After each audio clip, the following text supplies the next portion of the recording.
Socrates said 2005 years back. He said, know thyself. Know yourself. Know who you are. And then you will understand, who am I? What is my life purpose? Why am I here? What are good things? What are good experiences? How can I convert the bad experiences into good experiences? In short, how can I make my life beautiful? And that is why the situation is where we have to understand, who am I? That's why the whole presentation is on know thyself. But half of this presentation tells us that this is the way we are born, this is the script that we are writing for ourselves, this is the life plan we are going through, these are the cycles in the life that we are going through, all that we have studied. But does it mean that we have to ask this question only when we suffer? Why can't we take some time out for us when everything is going on smoothly, when everything is going on good around us, when we think that we are probably on the right track of our life, when there are no depression, no sufferings and no frustrations happening in our life? At that point of time, can't we think of this situation and understand who we are, and can we not just recheck upon where the life went wrong and can I make it better? That is why we have to understand, it's very high time for you to understand about you, yourself. You are, as I said, a soul. You have to transform yourself. You have to think about yourself. You have to introspect on yourself. You have to know yourself, and you only are important in this world. All rest of the things in this world, your family, your colleagues, your neighbors, your friends, everything comes later on. First you. The real wisdom lies in knowing about you, yourself. That's why Aristotle's quote is given, knowing yourself is the beginning of the wisdom. Socrates told his friend that I really feel very uncomfortable sometimes when people call that I am the wise person, I am the wisest person. I'm sure there must be somebody else in this world who is wiser than me. Now, there is a place in Greece, what is called as the Oracles of Delfy. It is in Athens. It is a place where in those days it was believed that it is a valley on one side and hill on the other side, and through the valleys some kind of vapors used to come in those days, and people used to believe that those who would take those vapors in would become lightheaded, would get connected with the God and would be able to speak with the God. Socrates' friend went there, went through the process, spoke with the God, asked him a question, is there anybody wiser than Socrates? The answer surprisingly came, Socrates is the wisest. The friend came back, told Socrates that the God says, you are the wisest. And the friend thought Socrates would be very happy to listen to this. But in fact, Socrates became very mystified. He just started thinking about himself. Why so? Let me still check it further. Further check it. Just to validate. He went to a person who was a politician of the times, very highly talked about person, and he went to him, he spoke to him. After a long chat, Socrates found that this person can speak a lot, but this person does not know the basics of life. He is very ignorant about it, and the funniest part is he is not even aware that he is ignorant about it. So he is not aware of his own ignorance. Socrates made a poet thereafter, Socrates made a musician thereafter. And in everybody he found that they are good in their own faculties. They speak great about themselves. But there are many areas of life where they are not good at. Socrates came home and he rethought. And then he understood when he introspected. He thought that yes, when the God says I am the wisest, the God doesn't mean I am the most intelligent person. God did not say I am the most intelligent person. God said I am the wisest. Because being wise is to know about your own limitations, about your own ignorance. At least I know that I am ignorant about certain things.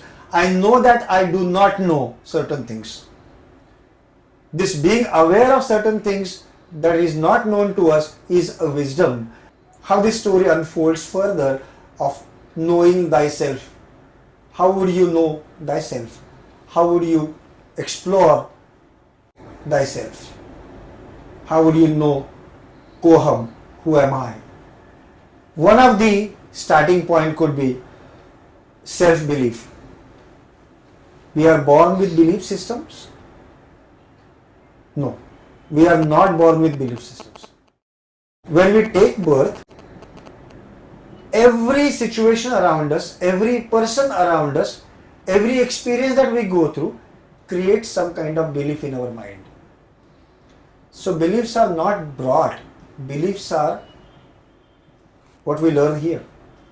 Unless they are forming part of the Sanchit Karma, along with that some belief has come as a part of Sanchit Karma, then it is a different story.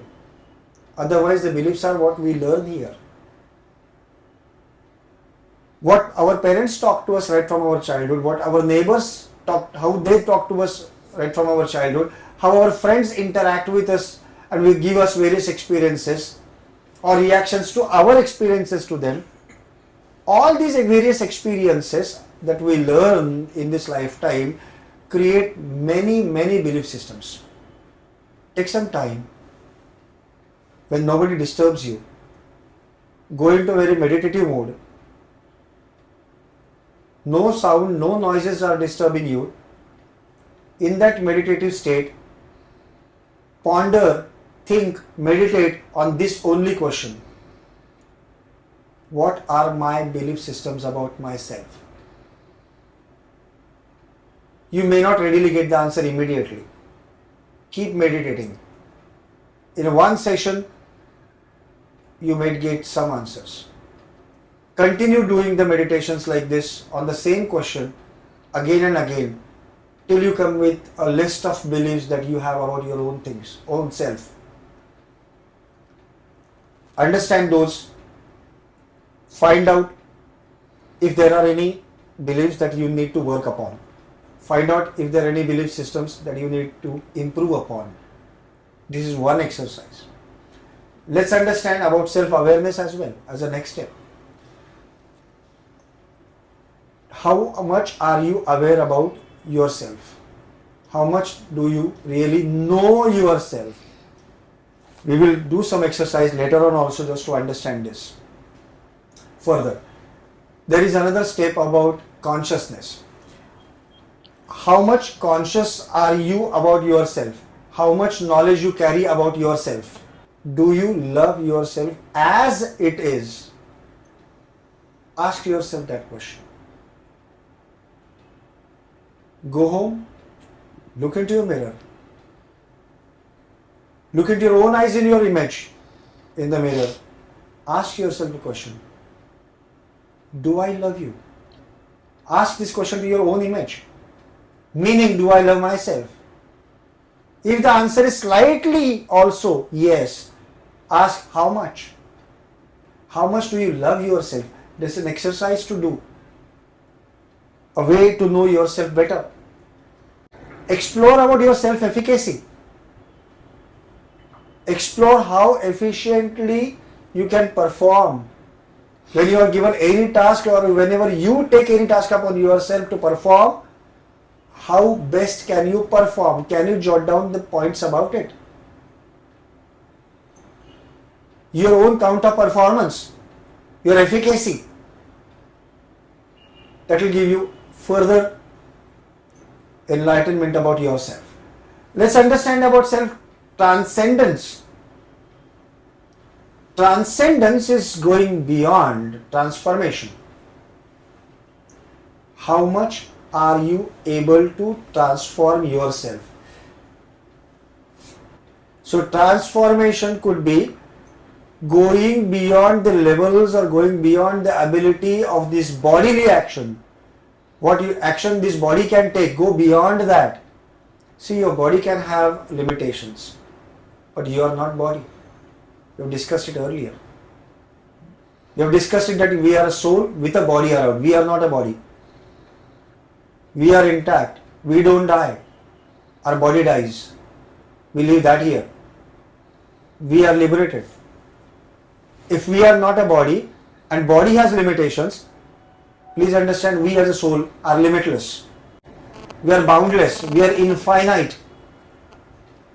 Understanding this concept, challenging this body and making it take certain actions beyond its perceived limits of actions, going beyond those limits and doing something great is what is expected of us as a human being on this journey of learning about the life plan, about the life. See, there are 4 quadrants here. The left topmost quadrant is open. Read about on the left of it, known to others, and on top of it, known to self. Pretty clear to understand? When you are known to yourself, who you are, and when others also know you very well, so you know yourself and others also know you very well, so you are in an open bracket. Take a bottom one, hidden. You are known to yourself, but you are not known to others. So you know who you are, but you are not known to others. You are an artist, you paint good paintings, but your art, this skill set is not known to others because they have never seen you painting, they have never seen your paintings as well. You have never exhibited, you have never shown your paintings to anyone. So you know about yourself, but others do not know you. So you are in a hidden category. Blind, not known to self and known to others. It is exactly diagonally opposite of that hidden. See, others know about you, but you don't know about yourself. It's like others when they tell you, boss, you can do this job, then you are thinking, can I? Should I? You might try and you can actually do that job. Then you will tell, oh God, he knew about myself. He knew about my own ability. He knew that I could do it. But I never knew about myself.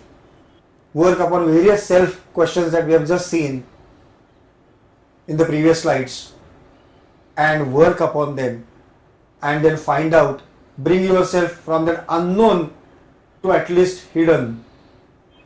Work upon that blind spots and overall the aim should be to bring yourself in open where you know yourself fully and you make others also know about yourself fully so that enlightenment of yours will enlighten others also to think about themselves, to bring themselves also into open, and when slowly this spreads and everyone actually knows himself very well and everyone can bring himself into the open, then the world will be really, really beautiful. Please transform yourself as beyond the body levels, beyond the limits of the body. I just quoted about Venn diagram. Just look at this picture. This person was running. This person really has no full legs. He has those artificial legs fitted, springy ones, with a special material, and he is running. This is a position which we cannot imagine ourselves to be in, and if at all we could imagine ourselves to be in, we cannot even imagine ourselves to be running with this kind of disease, with this kind of a very odd level of body, not a full body, quite a limiting factor to us. Now there is a great saying. I have deliberately given it here in this slide for you. This statement is given by none other than George Bernard Shaw, the great drama writer. The reasonable man adapts himself to the world. The reasonable man who can reason about himself, one who can understand about himself, one who understands what the world expects, can make himself at the level of the expectations of the world and can excel in that and maybe get a pat from the world and can be said to be a very well-living personality in this world. We are going beyond. The unreasonable one This word unreasonable is not given here with a very wrong meaning.